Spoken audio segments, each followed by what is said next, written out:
कभी सोचा है जिस चीज को हम अक्सर बेकार समझकर फेंक देते हैं वही किसी बहुत बड़ी मुश्किल का हल हो सकती है। आज हम एक ऐसे ही गुमनाम हीरो की बात करने वाले हैं, डी ऑयल्ड राइस ब्रैन।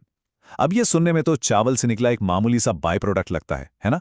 पर सच तो ये है कि इसमें हमारी खेती और हमारे फूड सिस्टम्स को पूरी तरह से बदलने की ताकत छिपी हुई है।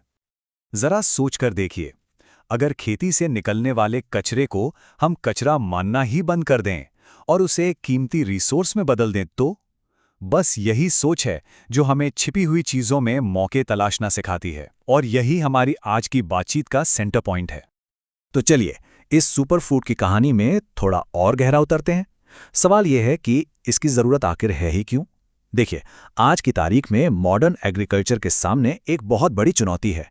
वो है पशुओं के लिए लगातार ऐसा चारा ढूंढना जो पौष्टिक भी हो, सस्ता भी हो और टिकाऊ भी। ये एक ऐसी पहेली है जिसका जवाब हर कोई ढूंढ रहा है। आज खेती पर बेहतर और ज्यादा से ज्यादा प्रोडक्शन का जबरदस्त दबाव है, लेकिन मजे की बात यह है कि इसका जवाब किसी नए महंगे आविष्कार में नहीं है। जवाब तो हमारी नजरों के ठीक सामने छिपा हुआ है। बस हमें अपना देखने का नजरिया बदलने की जरूरत है।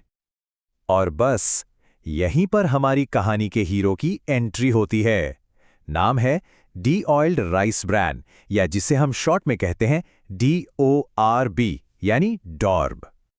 तो ये DORB आखिर है क्या चीज? देखिए, बहुत आसान शब्दों में समझते हैं। जब चावल को मिल में प्रोसेस किया जाता है तो उससे जो चोकर यानी ब्रैन निकलता है, उसका तेल निकालने के बाद जो पौष्टिक चीज बच जाती है ना, वही है डी ऑयल्ड राइस ब्रैन। और यही वो जवाब है जिसकी हम तलाश कर रहे थे। आइए जरा इसकी यात्रा को देखते हैं कि ये बनता कैसे है। तो सबसे पहले खेत से चावल की कटाई होती है, फिर मिल में चावल से उसकी पौष्टिक बाहरी परत यानी चोकर को अलग कर दिया जाता है। इसके बाद इस चोकर से तेल निकाल लिया जाता है और आखिर में जो पोषक तत्वों से भरी हुई चीज बचती है वही है हमारा सुपर फूड DORB। तो इससे असल में फायदा क्या होता है? अरे फायदा तो बहुत बड़ा है। रिसर्च के मुताबिक जब मवेशियों, मछली या पोल्ट्री को अच्छी क्वालिटी वाला DORB खिलाया जाता है तो नतीजे साफ साफ दिखते हैं।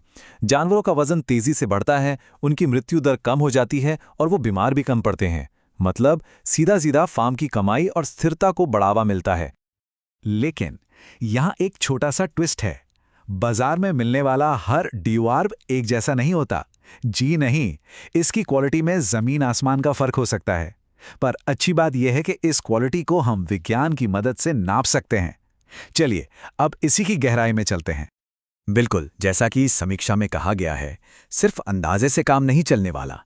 एक साइंटिफिक नजरिया अपनाना ही वो तरीका है जिससे असली और मिलावटी डॉर्ब में फर्क किया जा सकता है। इससे ये भरोसा मिलता है कि जो खरीदा जा रहा है वो वाकई असरदार है। तो अब सवाल ये उठता है कि अच्छी और खराब क्वालिटी में आखिर फर्क करें कैसे? चलिए अब हम इसे एक तरह की बायर्स गाइड की तरह समझते हैं ताकि कोई भी लैब रिपोर्ट देकर सही DORB की पहचान कर सके। देखिए, पहला और सबसे जरूरी पैरामीटर है क्रूड प्रोटीन, जिसे CP भी कहते हैं। ये DORB में मौजूद टोटल प्रोटीन की मात्रा बताता है, जो जानवरों की ग्रोथ और उनके स्वास्थ्य के लिए आप जानते हैं कितना जरूरी है। तो हमें कितना प्रोटीन चाहिए?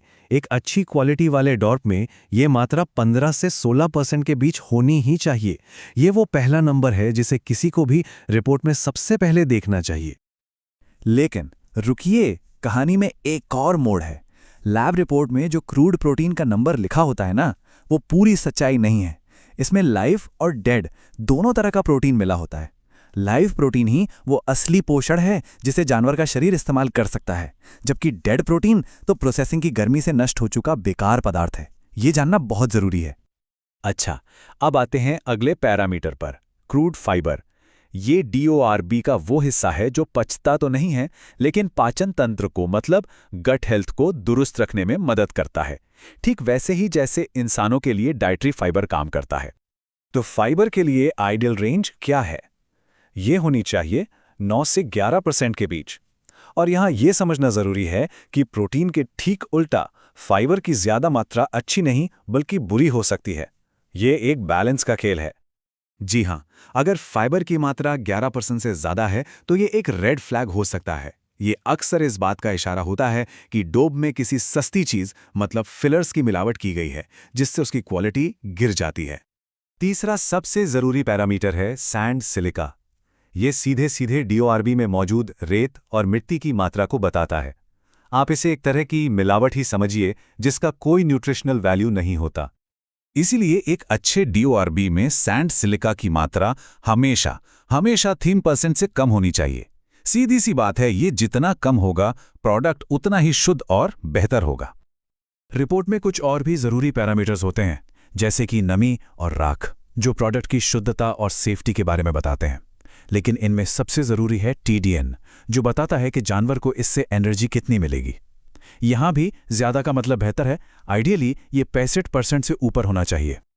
तो अब जब हम इन तकनीकी बारीकियों को थोड़ा बहुत समझ गए हैं, तो चलिए एक कदम पीछे हटते हैं और देखते हैं कि इस सारी जानकारी को मिला के एक समझदारी भरा फैसला कैसे लिया जाए। देखिए, किसी भी लैब रिपोर्ट को देखते समय सिर्फ एक नंबर पर अटकना नहीं है, पूरी तस्वीर को एक साथ देखना जरूरी है।